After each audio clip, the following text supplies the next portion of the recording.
আসসালামু আলাইকুম। কেমন আছেন? আশা করি সবাই ভালো আছেন।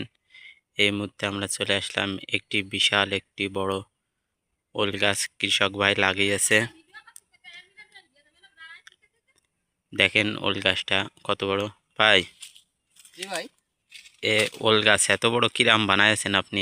ভাই আমার এক বন্ধু থাকে অস্ট্রেলিয়া, সেখান থেকে এগুলো বীজ নেশা আর কি, চারা নেশা সেখান থেকে লাগা। দেখেন এটার এই যে ডানটি যাকে যে গাছ বলে, এই গাছটা থেকে 6 থেকে 7 ইঞ্চি প্রায় মোটা।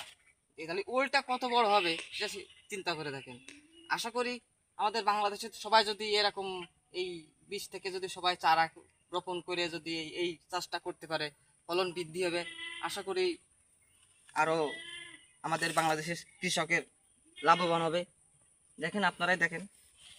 জি ভাই, গাছটা তো খুবই বড় দেখা যাচ্ছে, মনে হচ্ছে হ্যাঁ, গাছও যেমন বড়, এর গোড়াটাও ফলও তো দেখা অনেক যাচ্ছে প্রচুর বড়। মোটা লাগছে। জি জি, গাছও যেরকম বড়, ফলে অনেক বড়। এতখানি এরিয়া থাকে এটা। তো বিশাল মোটা হয়েছে গাছটা। তো মনে এই যে হচ্ছে পাশে প্রায়। আছে দেখেন, পাশে এগুলো দেশি।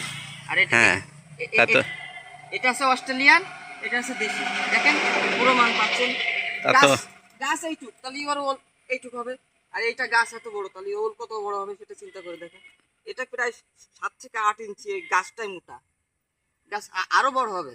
জি ভাই, দেখাই তো যাচ্ছে আরো হ্যাঁ, বড় আমার হবে। বন্ধু ভিডিও করে দেখাইছিল অনেকের গাছ বা ওল, সেখান থেকে আমি ওরা বলছিলাম যে আমার জন্য তো কিছু গাছ কপি। তো আপনার চেয়ে বড় হয়ে গেছে ভাই। জি জি, আমার থেকে বড়। দেখেন তো আমার থেকে প্রচুর, বড়। প্রায় 8 ফিট লম্বা হয়ে হ্যাঁ, গেছে প্রায় গাছ। 8 ফিট লম্বা। 8-এর বেশি হবে, 10 ফিট হয়ে যাবে।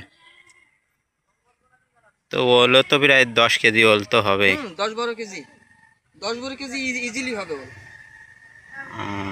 তাহলে ভাইরা দেখেন, কৃষক ভাই খুব সুন্দর একটি গাছ লাগিয়েছে, ওল গাছ। ভাইয়ের ওলটা প্রায় 10 কেজি ওজন হবে। গাছটি প্রায় 10 ফিট লম্বা। আপনারা ভাইয়ের জন্য শেয়ার করবেন, লাইক করবেন। ভাই যেন ভবিষ্যতে আরও এরকম এই গাছটার থেকে যেন আরও বেশি রোপণ করতে পারে, করে যেন কৃষকদের কাছে বীজ দিতে পারে, যেন কৃষকরা লাভবান হতে পারে। একটা ওল যদি 10 কেজি হয়, তাহলে কৃষক ভাই যদি 5-10 কাঠা লাগায়, তার কত পরিমাণ তাহলে লাভ হবে।